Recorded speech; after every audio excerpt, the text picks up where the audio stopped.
اسلام کی تعلیم بڑی متوازن ہے. ایک طرف سوال کی مذمت ہے، مت اپنا دستے سوال دراز کرو کسی کے سامنے. جو شخص ہاتھ پھیلاتا ہے مانگنے کے لیے وہ اپنی عزت نفس کو ہتھیلی پر رکھ کر آپ کے سامنے پیش کر رہا ہے، اور آپ ٹھوکر مار دیتے ہیں اس کی عزت نفس. مانگو اللہ سے، اللہ کسی کے دل میں ڈالے تمہاری ضرورت پوری کر سکتا ہے، بغیر اس کے کہ تم کسی کے سامنے دستے سوال دراز کرو. تو سخت مذمت ہے، اور خاص طور پر بیگری جو ایک انسٹیٹیوشن بن گیا ہے، پیشہ بن گیا ہے، وہ تو اسلام کی تعلیمات کے منافی ہے. اور جس طرح کی ہم خیرات بانٹتے ہیں، 5 روپے کا نوٹ دے رہے ہیں مانگنے والوں کو مسجدوں کے باہر، سمجھ رہے ہم نے حاتم طائی کی خبر کو لات مار دی، حالانکہ حقیقت میں آپ انسٹیٹیوشن آف بیگری کو سپورٹ کر رہے ہیں. کسی ایک کو لے لو، آؤ چلو مجھے اپنا گھر دکھاؤ، مجھے بتاؤ تم واقعی اس قابل ہو یا نہیں ہو، اور پھر اس کی مدد کریں، لمسم کریں. پھر وہ 5 روپے نہیں ایسی دیں کہ وہ کچھ اپنے پاؤں پر کھڑا ہو سکے.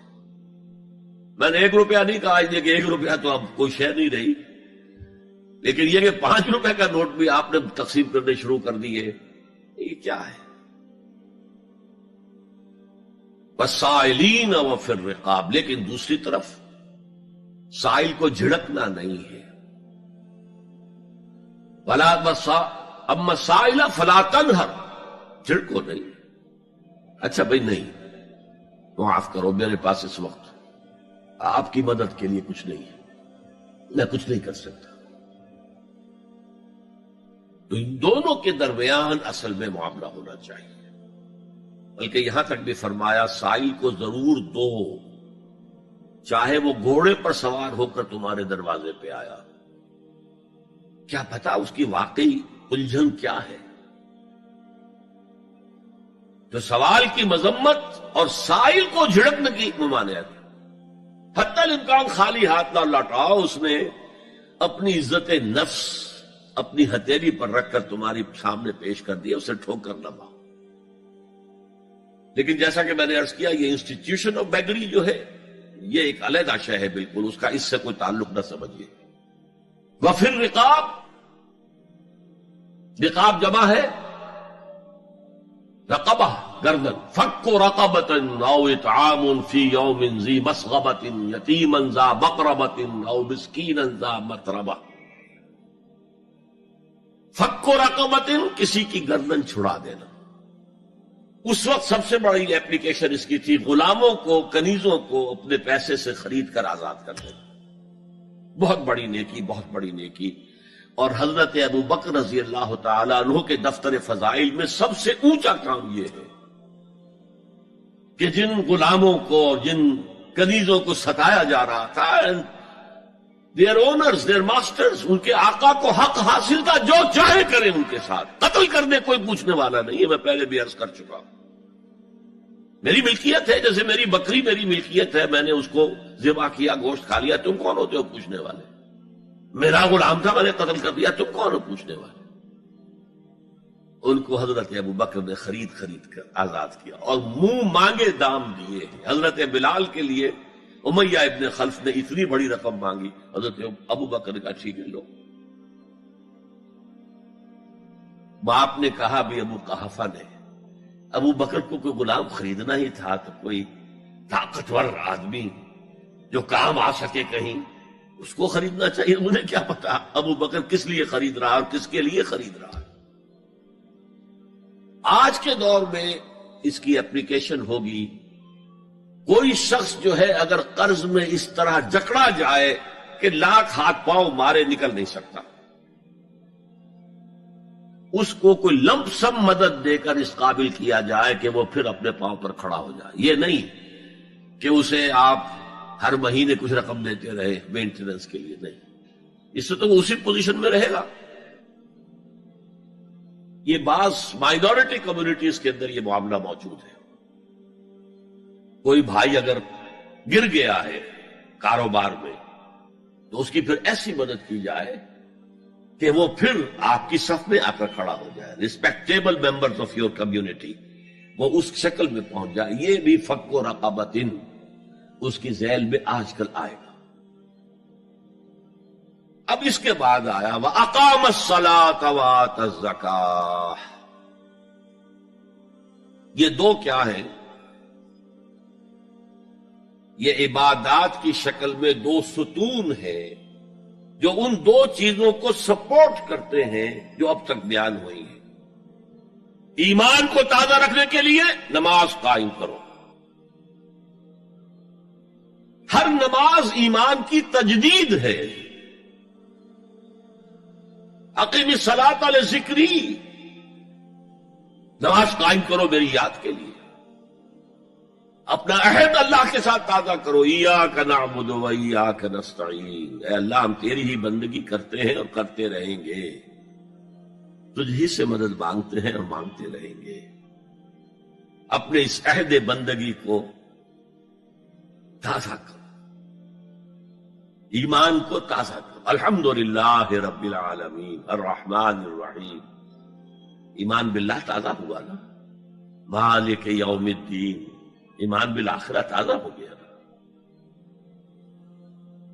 یہ ہے ایمان کو قائم رکھنے کے لیے، نیکی کی اس روح کو برقرار رکھنے کے لیے اللہ تعالی کی طرف سے یہ ستون ہے.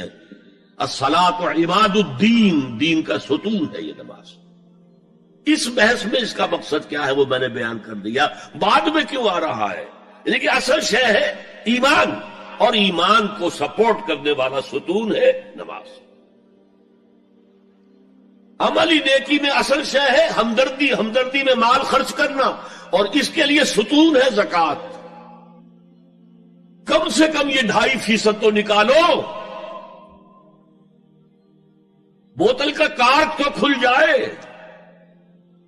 پھر اور بھی دو، اور بھی دو، اور بھی دو. یہ تو obligatory ہے، یہ تو فرض ہے، یہ تو لازم ہے. لیکن مقصد کیا ہے؟ اس کو جو سمجھ لیا بس یہی زکوٰۃ ہی ہمارے ذمے میں ہے، وہ بڑے مغالطے میں. حضور نے فرمایا صلی اللہ علیہ وسلم ان فی المال حقا سوى الزکوٰۃ. اے مسلمانوں یہ نہ سمجھنا کہ بس زکوٰۃ ادا کر دی تو تمہارے مال کا سارا حق ادا ہو گیا.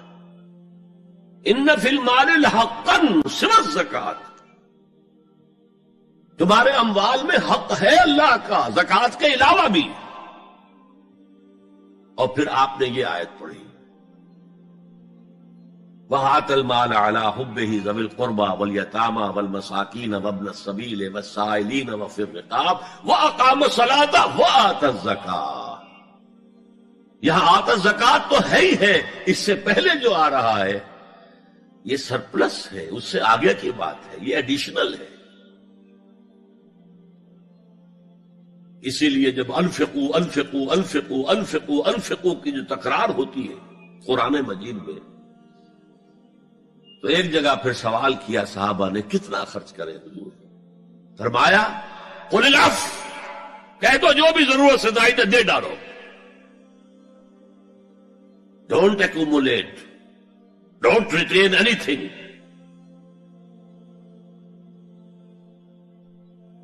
ایک بات آپ سے کہوں، آپ کچھ چونک جائیں گے.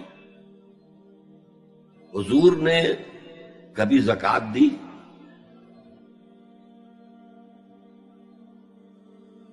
کبھی نصاب کے بقدر پیسہ آپ کے پاس جمع ہوا کہ آپ پر زکوٰۃ واجب ہوتی؟ کیسی عجیب بات ہے. ارکان دین میں سے ایک رکن سرے سے غائب. کبھی آپ نے مال رکھا ہی نہیں. حضور کا اسوہ ہم جانتے ہیں، مسواک کر لی ہے، پانچے جو ہے ٹخنے سے اوپر کر لیے ہیں، یہ اسوہ ہے. ہاں ہے، یہ بھی ہے، ٹھیک ہے، سنت ہے. اسوہ تو یہ ہے. اور صرف آپ کا نہیں، جنہیں ہم کہتے فقراء صحابہ،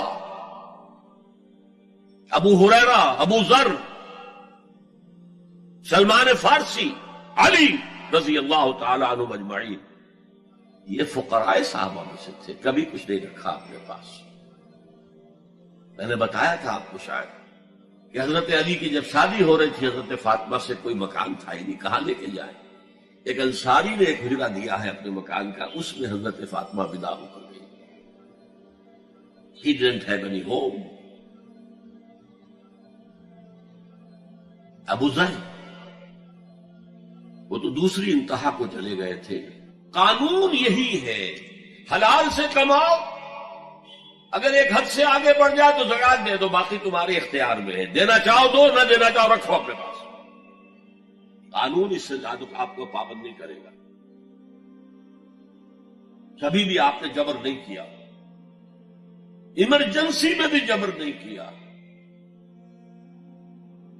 ایک واقعہ آتا ہے کہ حضور کو کئی وقت کا فاقہ تھا. تھوڑی دیر کے بعد حضرت ابو بکر آئے، آپ نے چہرے سے پہچان لیا کہ فاقے سے. پھر حضرت عمر آئے، پہچان لیا کہ فاقے سے.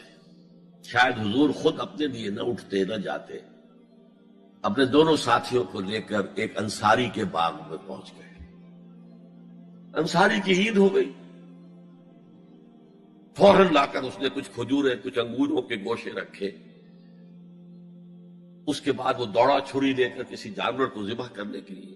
یہ ساری تفصیلیں میں کیا بتا رہا ہوں. مال یہ نہیں تھا کہ مدینے میں سبھی فاقے سے تھے، موجود تھے جن کے پاس مال تھا، لیکن جبرن آپ نے کسی سے کچھ نہیں لیا. جب وہ چھری لے کر چلا، فرمایا دیکھنا کسی دودھ والے جانور کو نہ ذبح کرنا. بہرحال کچھ دیر کے بعد وہ گوشت پکا کر لایا، روٹیاں رکھی. اس کے بعد حضور نے ایک روٹی پر چند بوٹیاں رکھ کر کہا یہ عائشہ کو دے آؤ، اسے بھی کئی وقت کا فاقہ ہے. اور پھر حضرت عمر کی طرف رخ کر کے کہا عمر یہ ہے وہ نعمتیں جس کا حساب دینا پڑے گا اللہ کے ہاں. فَأَمَّا بِنِعْمَةِ رَبِّكَ فَحَدِّثْ، اور یہ جو فرمایا گیا الہاکم التکاثر میں نعمتوں کا حساب لیا جائے. وَلَا تُسْأَلُنَّ يَوْمَئِذٍ عَنِ النَّعِيمِ، فرمایا یہ نعمتیں ہیں. یہ ہے اصل میں انفاق کا معاملہ. آپ کے اس پر چھوڑ دیا گیا ہے. جتنا بھی آپ میں جذبہ ہے، جتنا بھی آخرت کا یقین ہے، اتنا ہی آپ پسند کریں گے کہ آخرت کے بینک میں جمع کرائیں، یہاں کے بینکوں میں کیوں جمع کرائیں. یہاں کتنا دے دیں گے آپ کو؟ 10%، 20%. وہاں 700% ملتا ہے. 700% نہیں، 7,000، 700 گنا. Why to keep it in these banks؟ حضرت مسیح کا جو پہاڑی کا واس بہت مشہور ہے، سرمن آف دا ماؤنٹ، بڑے پیارے الفاظ ہیں. میں آپ سے اپنا تاثر عرض کیے بغیر نہیں رہ سکتا. جہاں تک مواعظ کا تعلق ہے، جو حضرت مسیح کے مواعظ آئے ہیں ان سے اونچے واعظ کوئی ممکن نہیں. اسی میں یہ جملہ بھی ہے، دیکھو اپنا مال زمین پر جمع نہ کرو.